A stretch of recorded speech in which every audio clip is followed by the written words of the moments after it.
Back in 1977, humanity thought it'd be a genius idea to launch Voyager 1 into space. Cute little probe floating around like it's on vacation, taking family photos of Earth and the Moon from 1.6 miles away. Fast forward to 1980, it's waving at Saturn, and by 2012, it officially leaves our solar system. Great job, NASA. Meanwhile, I wasn't sightseeing in space. I was crawling through dust, dodging bullets, and trying not to get blown up. Classic war zone stuff. My squad's pushing forward, bombs exploding in the distance, and we almost get jumped by two enemies. But we send them straight back to hell. We storm buildings, clear staircases, and set up snipers on balconies. Jets scream overhead.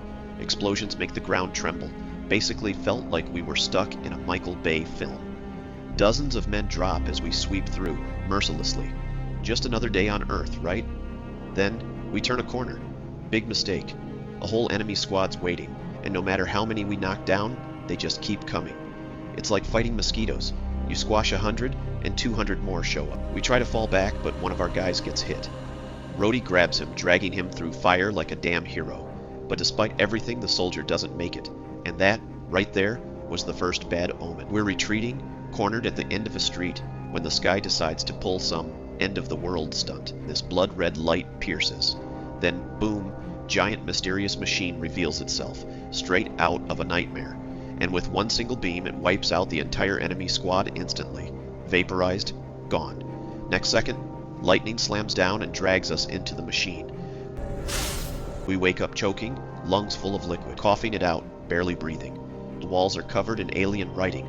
Definitely not Russian, not Chinese, not anything human. Our weapons were fully loaded, but memories were fragmented. Last thing we remember was that damn lightning strike.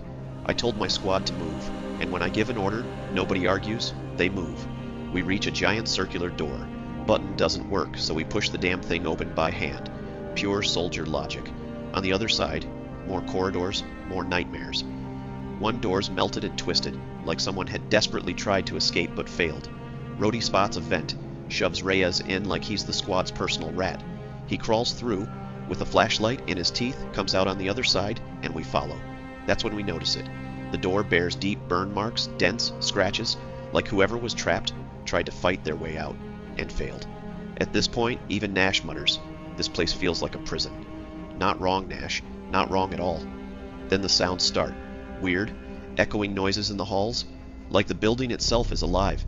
I'd be lying if I said it didn't push us forward faster, and then we saw a trail of blood, leading deeper inside. A nearby clamp is sparking, clear sign the power's failing. Maybe that's why the machine let us out in the first place. We push into another room, fog everywhere, rolling across the floor. Raya feels something drip on his face, looks up. Blood. Bodies. Hanging upside down. Headless.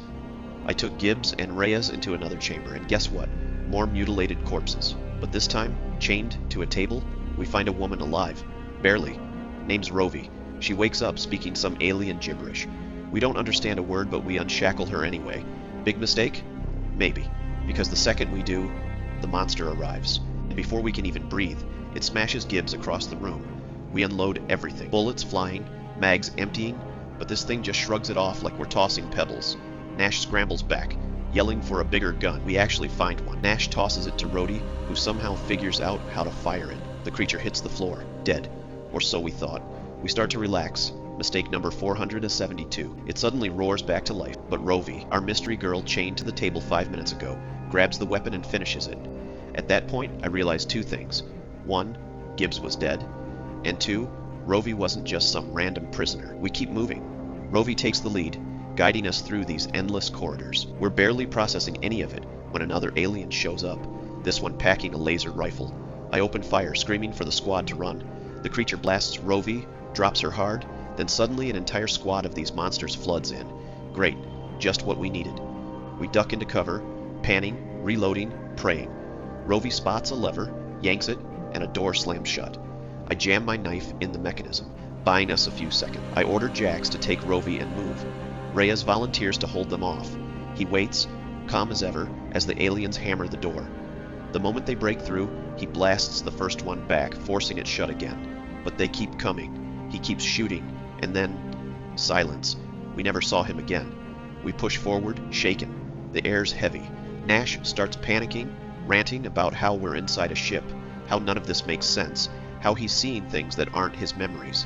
And honestly, he wasn't wrong. My head felt scrambled too. Flashes of things I shouldn't know, languages I shouldn't understand. That's when she finally explains. Well, as much as she can. The monsters were aliens and this place is their ship, and she called us sleepers. Something they'd kept frozen like cattle in a freezer. She explained that Earth wasn't fine. The invasion had already happened. While we were stuck in stasis pods, Earth had fallen. Weeks. That's all it took. And we'd been trapped in simulation after simulation for decades, like lab rats. Nash freaks out, and Rhodey mutters something about wanting to wake up from the nightmare. But there was no waking up. This was it. While trying to escape this nightmare, we fell inside a little pool filled with decaying dead bodies. It's fucking people! Shut the fuck up! That is good advice. That's when we met Anya, Mama? a Russian soldier, long imprisoned, who somehow survived the same hell we did. She fills in the gaps. Aliens have been experimenting, running simulations, testing humans like we're just code in their messed up video game. Voyager 1, our proud little space achievement, basically gave these freaks a GPS signal straight to Earth. From there, we had one choice: fight with scraps of alien knowledge in our head, or just lie down and die like lab rats. And honestly, none of us were in the mood to die quietly. So bombs strapped to our backs, guns locked and loaded, we crawl through vents toward the alien command deck. This was it, the final push. One last chance to either win or burn out in the biggest explosion we could manage. We reach the top deck. Plan simple: split the team. Rhodey and I play distraction, while Nash and the women plant explosives. Before we move, Anya hands me an alien gauntlet she stole. Thing can project a shield, our one ace against the monsters. Nash's team sneaks onto the balcony overlooking the alien command chamber. Below, the guards are everywhere. Meanwhile, Rhodey and I stumble into a corridor smeared with blood. A sensor on the wall glows red. Yeah, the aliens know we're here. I don't even hesitate. I shoot it point blank, triggering alarms, and it works. The guards rush out, giving Nash and his crew the opening they need to plant the charges. Rhodey and I, meanwhile, hide in the shadows, waiting for the aliens to pass. Then, ambush, but reinforcements flood in instant. I activate the gauntlet's shield. Bullets and lasers bounce off like rain on glass as the two of us fight our way deeper into the corridors. But the horde just doesn't stop coming, and that's when Rhodey makes his choice. Rhodey looks me dead in the eye, slams a door shut between us, and locks himself on the wrong side. Then he turns to face the horde alone. I hear him go off, laser rifle blazing until it clicks empty, then switching to his old-school rifle. But the last one overpowers him and is about to smash his skull. Before it can, Rhodey unclips something. The next thing I hear is his grenades going off. We barely have time to process before the aliens come flooding into the main chamber. Nash, Robbie, and Anya open fire from the balcony. At first it works, but then the second wave comes in. These bastards have shields now. Anya tells them to run, one by one, before her. And just when it couldn't get worse, a massive one stomps in, armed to the teeth. It blasts Anya down in a single hit. The aliens close in and Anya pulls out the detonator. She gives Robbie one last look, then presses it. The chamber, the aliens, everything, obliterated, and a fireball that shakes the entire ship. More enemies are coming. He shoves her through a hatch, turns back, and charges down a hallway. No cover, no plan, just screaming Jax's song at the top of his lungs while firing wildly. It's insane. It's stupid. It's the bravest damn thing I've ever seen. The last thing I remember is him laughing as the horde swarmed. Robbie hides in silence, trembling. When she finally crawls out, another alien is waiting. Meanwhile, I wake up in a nightmare, a chamber full of human prisoners, crying, begging to be freed. I don't get a chance to help. Something slams into me, hard, and I black out. In my dreams, I see my daughter, smiling, alive. For a second, I think I'm safe, and then, the aliens take her too. I wake up hanging upside down, head throbbing, blood rushing, and in front of me, a blade-wielding alien, ready to carve me open like dinner. It raises the weapon, and I'm sure this is it. But then, out of nowhere, a shot rips through its skull. Nash. Somehow, someway, that crazy bastard survived. Together we fight our way through the corridors, freeing prisoners as we go. Nash grabs a laser gun and turns into a one-man army, mowing down creatures left and right while I secure the way out. It's chaos, bodies dropping everywhere, but we actually make it to a sealed door. We slam it shut, buying just enough time to escape, so we think. The aliens catch up fast. We're cornered again, low on ammo. Nothing left but grit and hate. Nash rips the grenades off his belt, tosses them down the hall, and I slam the door shut. We're catching our breath when it happens. Nash leans against another door, exhausted, smiling, and then a blade bursts right through his chest. He gasps, blood spilling everywhere. We're in shock, can't even speak.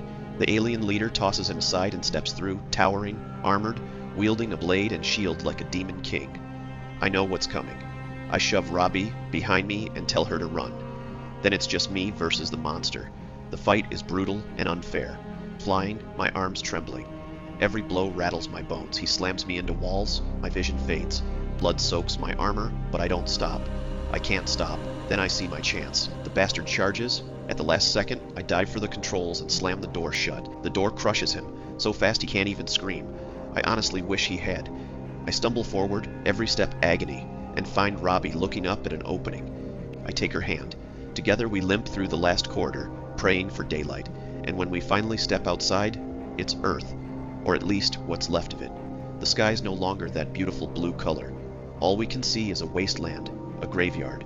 The world we fought for, already dead. All because Voyager 1 told the wrong neighbors where we lived. Make sure to subscribe and turn on notifications so you don't miss more videos like this. Thanks for watching.